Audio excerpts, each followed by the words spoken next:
शदीद गर्मी का मौसम है और बार-बार जो है आपको प्यास लगती है और पानी बार-बार पीने के बावजूद भी आपको ऐसे लगता है कि ना तो प्यास जो है वो ख़त्म हुई है और ना ही एक डिहाइड्रेशन वाली फीलिंग और वीकनेस और जो बोझलपन है वो ख़त्म हुआ है।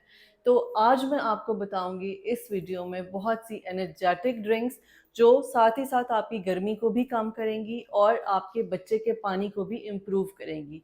क्योंकि आपने देखा है कि गर्मियों में बहुत ज़्यादा जो है एक तो डिहाइड्रेशन होती है और दूसरा जब आप अल्ट्रासाउंड कराने जाते हैं तो बच्चे का पानी जो है वो भी आपको डॉक्टर अल्ट्रासाउंड पे कम बताती हैं। जी हाँ, इसका बहुत ज़्यादा ताल्लुक जो है वो गर्मियों के मौसम के साथ है।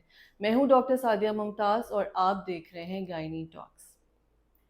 हमल के दौरान मैंने ये भी देखा है कि बहुत सी हामला ख़वातीन कहती हैं कि हम पानी नहीं पी सकते, सादा पानी नहीं पी सकते, हमें पानी देखते ही जो है वॉमिटिंग आने लग जाती है या मतली होने लग जाती है और पानी नहीं पिया जाता और इसकी वजह से उनका जो वाटर इनटेक है वो बहुत कम रह जाता है। उसकी वजह ये है कि उनको कोई इस बारे में गाइड ही करने वाला नहीं है कि अगर आप पानी नहीं पी सकती तो उसके अल्टरनेटिव्स में आप ऐसा क्या ले सकती हैं जो कि मैजिकली एक तो आपको भी जो है वो एनर्जी देगा बल्कि आपके बच्चे को भी हाइड्रेट करेगा, आपकी बॉडी में वाटर कंटेंट को पूरा करेगा, आपको डिहाइड्रेशन नहीं होने देगा और यहाँ तक कि आपकी नॉर्मल डिलीवरी भी जो है वो भी इससे पॉसिबल हो सकेगी।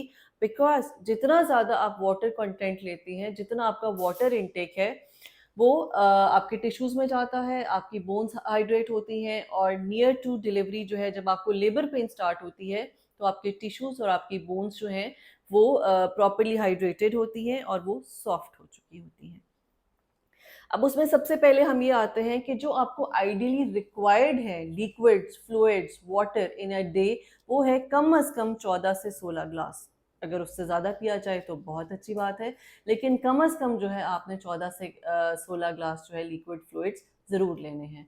और अगर हम उसकी डिफरेंट जो है उसकी चॉइसेस पे आ जाएँ तो लस्सी। आजकल लस्सी जो है वो एक बहुत ही अच्छी चॉइस है बिकॉज़ लस्सी में आपको दही, दूध और पानी मिलता है जो कि कैल्शियम की सूरत में आपको मिल रहा है और ना सिर्फ़ आपकी हाइड्रेशन इससे बेहतर हो रही है बल्कि आपके नमकियात भी जो हैं वो रिप्लेनिश हो रहे हैं। आपको एक बहुत फ्रेशनेस का एहसास होता है।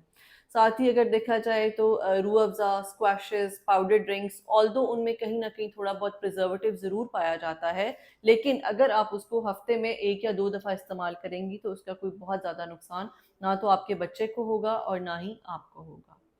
फ्रूट्स की बात की जाए तो आजकल जो फ्रूट्स अवेलेबल हैं, इस मौसम में जो फ्रूट्स अवेलेबल हैं वो खुद ही इतने हाइड्रेटिंग हैं कि अगर आप उनको एज़ अ फ्रूट ही ले लेंगे तो भी आपका बहुत ज़्यादा वाटर कंटेंट जो है वो आपका पूरा हो जाएगा। लेकिन अगर आप चाहें तो जैसे आजकल तरबूज़ है, अंगूर है, आम है और सबसे जो मोस्ट फ़ेवरेट आजकल जो चल रहा है फ़ालसा। फ़ालसा के बारे में भी मुझे बहुत सारे क्वेश्चन्स आ रहे थे कि क्या हम फ़ालसा जो है वो प्रेगनेंसी के दौरान इस्तेमाल कर सकते हैं? जी हाँ, आप फ़ालसा बहुत आराम से ईज़िली बग़ैर किसी डर ख़तरे के इस्तेमाल कर सकती हैं बिकॉज़ फ़ालसे में एक तो विटामिन सी पाया जाता है, ये एक एंटीऑक्सीडेंट है और दूसरा ये बहुत ज़्यादा इसमें एक कूलिंग इफ़ेक्ट है। अगर आपका बीपी हाई रहता है या आपको बहुत ज़्यादा गर्मी महसूस होती है, आपको बहुत डिहाइड्रेशन होती है, तो फ़ालसा की ड्रिंक जो है वो आपको इन सब प्रॉब्लम से छुटकारा दे सकती है। तो ये वाले फ्रूट्स इनकी अभी हमने बात की हम इनको आप जो है घर में इनके जो है वो शरबत बना बना सकती हैं। अब वो शरबत की एक बहुत ही अच्छी जो कि एक मेरी अपनी पर्सनल रेसिपी भी है। इसमें आप कोई सा भी फ्रूट ले लें, उसको चंक्स में स्मॉल बोल ऑफ फ्रूट जो है वो काट लें, उसको ब्लेंडर में डालिए, पानी डालें, बर्फ़ डालें, हस्बे ज़ायक़ा उसमें चीनी और थोड़ा-सा काला नमक डाल दें। थोड़ा-सा लेमन स्क्वीज़ कर दें और शेफ़ टिप जिसको चेरी ऑन द टॉप कहेंगे, मुट्ठी भर आप पुदीना लेकर उसी ब्लेंडर में डाल के इसको अच्छी तरह ब्लेंड कर लीजिए और उसके बाद ये जब आप पिएँगे तो ये आपके लिए एक बहुत ही रिफ्रेशिंग ड्रिंक होगी, जो आपको बहुत ज़्यादा एनर्जाइज़ करेगी, आपकी सारी गर्मी को ख़त्म करेगी और आपकी हाइड्रेशन को भी एक बहुत हाई लेवल तक ले जाएगी और ये आप किसी भी फ्रूट के साथ ये ड्रिंक बना सकते हैं।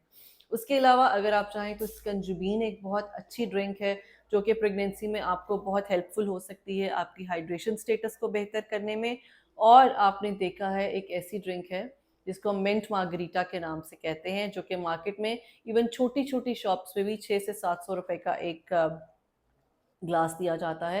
आप उसे घर पे बना सकती हैं और उसकी रेसिपी भी सिमिलर इसी तरह ही है जैसे कि मैंने आपको बाकी फ्रूट्स के शरबत बताए हैं। आप पानी में हैंडफुल ऑफ जो पुदीना है वो डालें, नमक डालें, थोड़ी-सी चीनी डालें, लेमन डालें और उसको बनाने के बाद थोड़ा-सा मैं आपको ये अलाउ कर सकती हूँ कि आप कोई भी सोडा जो है स्प्राइट या 7 अप, लेकिन बहुत थोड़ी अमाउंट में उसको डाल के आप इस ड्रिंक को ले सकते हैं, जो कि आपके लिए बहुत ही ज़्यादा रिफ्रेशिंग हो सकती है। अब इसके बाद आते हैं, जैसे और भी मुझे एक क्वेश्चन किया गया कि मिल्क शेक क्या पिया जा सकता है, आम का मिल्क शेक या आम का जूस। मैंगो पे, आम पे मैं एक बहुत ही डिटेल वीडियो कर चुकी हूँ, जिसको आप थोड़े ही वीडियोस पीछे जाएंगे तो आपको मिल जाएगी, आप उसको देख सकते हैं।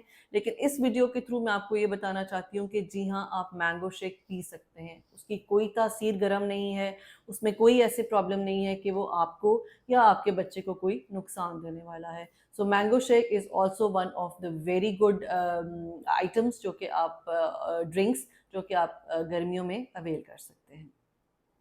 अब उसमें कुछ चीज़ें ऐसी होती हैं कि जैसे अगर देखा जाए कुछ सर्दियों के फल हैं। अब ये आपको मैं एक टिप दे सकती हूँ कि अभी जो आजकल गर्मियों के फल हैं, आप बेशक उनको भी एक मॉडरेट अमाउंट में फ्रीज़ कर सकते हैं और अगर आपके पास सर्दियों के फल जो है फ्रोज़न पड़े हैं, तो इसी तरह आप उनको भी ड्रिंक्स की फॉर्म में यूटिलाइज़ कर सकते हैं।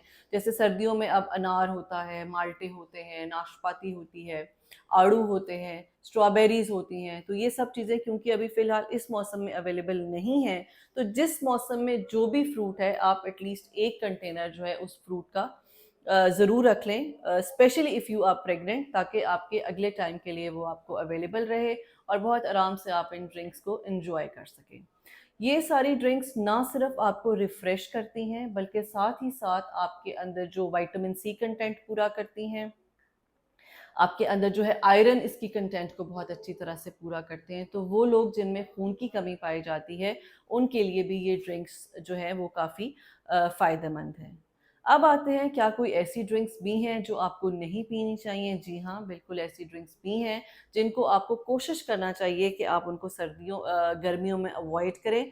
बल्कि ओवरऑल ही प्रेगनेंसी में मुझे होता है कि मैं आपको ये गाइड करती रहूँ कि उसको मिनिमम लेवल तक यूज़ करें। सबसे पहले पेप्सी, कोक्स, सोडा, स्प्राइट, ये सब जो ड्रिंक्स हैं, ये अगर आप रेगुलर बेसिस पे लेती हैं, तो सबसे पहले तो इस चीज़ को समझिए कि ये आपकी डाइजेशन नहीं करती। ये एक बहुत बड़ी मिथ है। खाना खा के ऊपर से क्योंकि ये ज़रूर पी जाती है ताकि ये डाइजेशन करे। ये आपकी बॉडी में सिर्फ शुगर कंटेंट को बढ़ाते हैं। आपकी कैलोरीज़ बढ़ती हैं, आपके जो वेट है वो बढ़ता है। आपको जो फूड लेना है, आपको जो ड्रिंक्स लेनी है, वो लेनी है जिनमें एनर्जी है। जैसा कि अगर मैं आपको एग्जांपल दूँ, स्प्राइट तो आप पी लेते हैं, स्प्राइट में कैलोरीज़ 200 कैलोरीज़ पाई जाती हैं, लेकिन ये वो 200 कैलोरीज़ हैं जो आपके लिए न्यूट्रिशियस नहीं है। आपको वो ड्रिंक्स चाहिए जिनमें कैलोरीज़ भी हों और वो न्यूट्रिशियस भी हों। सो एक तो ये सोडाज़ अवॉइड कीजिए, टेट्रा पैक जूसेस अवॉइड कीजिए और एनर्जी ड्रिंक्स तो स्पेशली ये जो स्टिंग टाइप होते हैं, क्योंकि इनमें loads and loads of sugar content पाया जाता है, वो अवॉइड कीजिए। और इन द एंड टी और कॉफ़ी आप ले सकते हैं अगर आप वंस इन अ डे लेना चाहें, बिकॉज़ बहुत से लोग ऐसे होते हैं मेरी तरह के जो अगर चाय ना पिएँ तो उनका दिन में गुज़ारा मुश्किल हो जाता है। So you can have a cup of T in a day, लेकिन कोशिश करें इससे ज़्यादा ना लें।